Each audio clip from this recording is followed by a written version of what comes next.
పెద్దపల్లి జిల్లా గోదావరి ఖనిపట్నంలోని రామ్నగర్, సీతానగర్ పరిసర ప్రాంతాల్లో వన్ టౌన్ పోలీసులు కాటన్ సెర్చ్ నిర్వహించారు. ఎలాంటి ధృవీకరణ పత్రాలు లేని 100 ద్విచక్ర వాహనాలు పోలీసులు స్వాధీనం చేసుకున్నారు. ఇంటింటికి వెళ్లి సోదాలు నిర్వహించారు.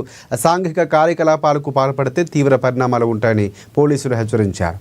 యువత మత్తు పదార్థాలకు అలవాటు పడకుండా సన్మార్గంలో నడవాలని ఏసీపీ రమేష్ సూచించారు. ఎక్కడ ఎలాంటి అసాంఘిక కార్యకలాపాలు జరిగినా ఉపేక్షించేది లేదని వార్నింగ్ ఇచ్చారు.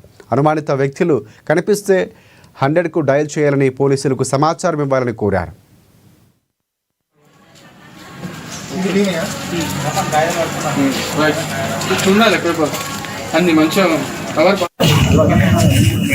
ఈరోజు రామగుండం సిపి శ్రీ అంబర్ కిషోర్ గారి ఆదేశాల మేరకు గోదావరి ఖనిపట్నం లోపల 8 ఫామ్ అయితే సిబ్బందితో కలిపి 8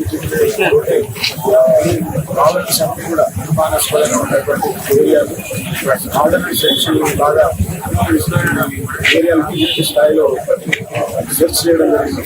అంటే ఎక్కడెక్కడైతే అసాంఘిక కార్యకలాపాలు జరుగుతాయో ఎక్కడైతే అనుమానాస్పదమైన వ్యక్తులు తిరిగారో వాళ్ళందరూ చెక్ చేయడం జరిగింది. ఈ సందర్భంగా దాదాపు ఒక 100 మోటార్ సైకిళ్ళు, సరైన పత్రాలు లేని 100 మోటార్ సైకిల్ కూడా తీసుకొచ్చడం జరిగింది. వాటిని పూర్తి స్థాయిలో వాళ్ళ ఓనర్లను వాళ్ళు ఉన్నటువంటి పత్రాలు వెరిఫై చేసిన తర్వాత మిగతాయి కూడా చేయడం జరిగింది. ఈ సందర్భంగా గోదావరి ఖనిపట్నం ప్రజలందరికీ విజ్ఞప్తి ఏంటంటే, మీకు ఎవరైనా ఏ రకమైనటువంటి అనుమానం మీకు కనిపించినప్పుడు, ఏదైనా అసాంఘిక కార్యకలాపాలు, ఏదైనా అవాంఛితమైనటువంటి సంఘటన కానీ ఏ రకమైన అనుమానమైనటువంటి ఇమీడియట్గా వెంటనే లోకల్ పోలీస్ కానీ 100 కానీ తెలియజేసినట్లయితే మేము ఉత్తరమే స్పందించి దాన్ని అరికట్టే ప్రయత్నం చేస్తాం.